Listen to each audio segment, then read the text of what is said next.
Conspiracies. Wow. Movie conspiracy theories to be exact. Oh my god, no way. Conspiracy theories like maybe Alice was just having a choff on the devil's lettuce. Maybe some marichucci. Or maybe just some of that jazzed cabbage. Ooh, what a diva. That Rose definitely had enough room alongside her on that door. The greedy bitch. That Harry Potter's entire magical journey was actually a trauma-induced hallucination. The desperate escapism of a neglected child living under the stairs. Major virgin energy.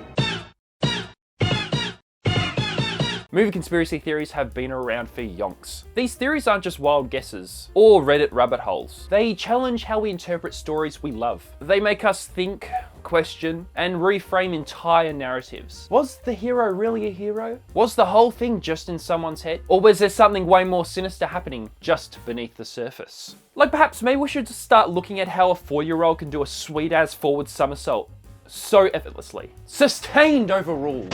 Movie conspiracy theories take a step further. They're not just what ifs, they're deep dives, where fans connect the dots. Filmmakers may not meant to be there. Hidden meanings, secret timelines, unsettling truths. Some are surprisingly convincing, others are completely unhinged. But all of them look at your favourite movie and go, well, that's a little sus. Oh, come on. Let's start off with talking about one of my favourite conspiracy theories. What if Ferris Bueller, the charming, the confident, I will break my girlfriend out of school by lying that her dear relative has passed away, radical, just wasn't real? Some fellow conspiracy theorists have suggested that Ferris is a figment of Cameron's imagination, his idolised alter ego. Cameron's miserable, he's anxious, and stuck under the thumb of his controlling dad. Ferris, on the other hand, is everything Cameron wants to be. Carefree, rebellious, and admired. He also has impeccable fashion choice that I think Cameron should not try and replicate. It's basically Fight Club, just without the fist fighting and way more parade dancing. Ferris does all the things Cameron's too scared to do. If Ferris skips school, he stands up to authority, even takes out his dad's 1961 Ferrari 250 GT California. And in the end, Cameron confronts his fears, smashes that awful car, and just grows up a bit. Almost like Ferris's purpose was to help him do all that. And then fade away. Ferris is less like a person but more of a coping mechanism. Cameron's mind's way of breaking free. According to one of the most oldest and eeriest movie conspiracy theories, Sandy from Greece actually did die at the beach. Yep, that opening number where her and Danny meet during a summer fling, when he sing, well, she drowned.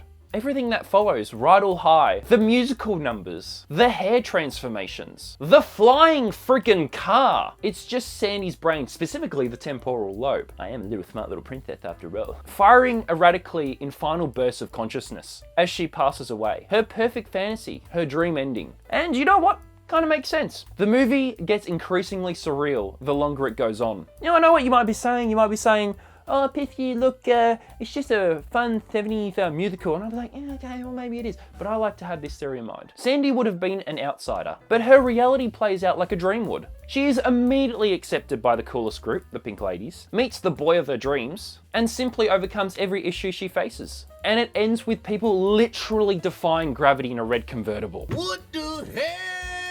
The closing scene, Sandy waving goodbye as the car flies off into the sunset, could symbolise her ascending to heaven, finally letting go. Once you look through Charlie and the Chocolate Factory through the lens of this theory, that whimsical candy wonderland starts feeling like a brightly coloured murder maze. The idea goes like this. Wonka isn't just a quirky chocolatier, he is a serial killer. A mad lad who lures unsuspecting kids to his factory by doing, once again, sick forward somersaults. Yeah, this looks like a great place. Well, the golden tickets is what truly lures them in. Then he punishes each of them in unique ways. Greedy kid, found dead in a mix of chocolate and potentially poo.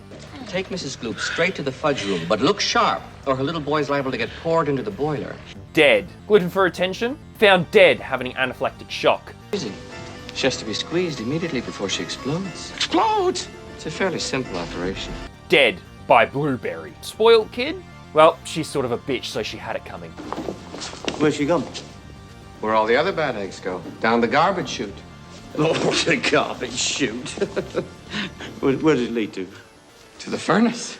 dead. And here's the thing, we never actually see the kids leave the factory. Wonka just shrugs them off, says they're being taken care of. So you're telling me no one got a wee bit sus when he had a mental breakdown in the tunnel of love?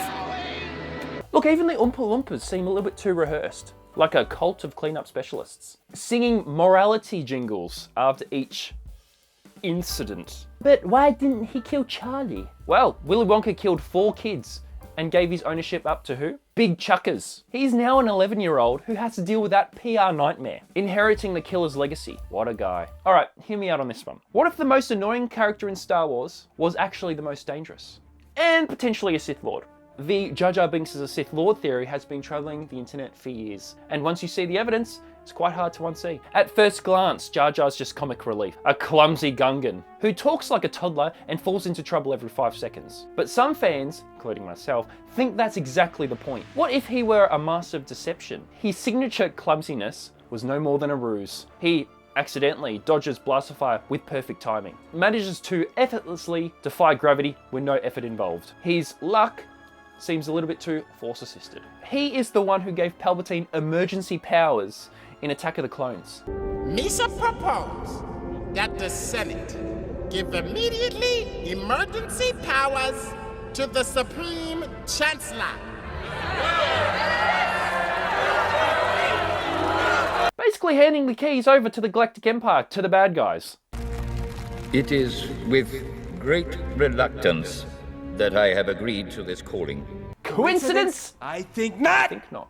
Or a carefully orchestrated move from a hidden Sith puppet master. Look, there's even fan footage comparing Jar Jar's hand movements to Jedi mind tricks. The same subtle gestures used by Force users. So yeah, the idea that Jar Jar wasn't supposed to be comic relief. He was meant to be the ultimate twist villain. Some claim that George Lucas planned that, then backed out of that plan when fans absolutely roasted Jar Jar Binks' existence. Coincidence?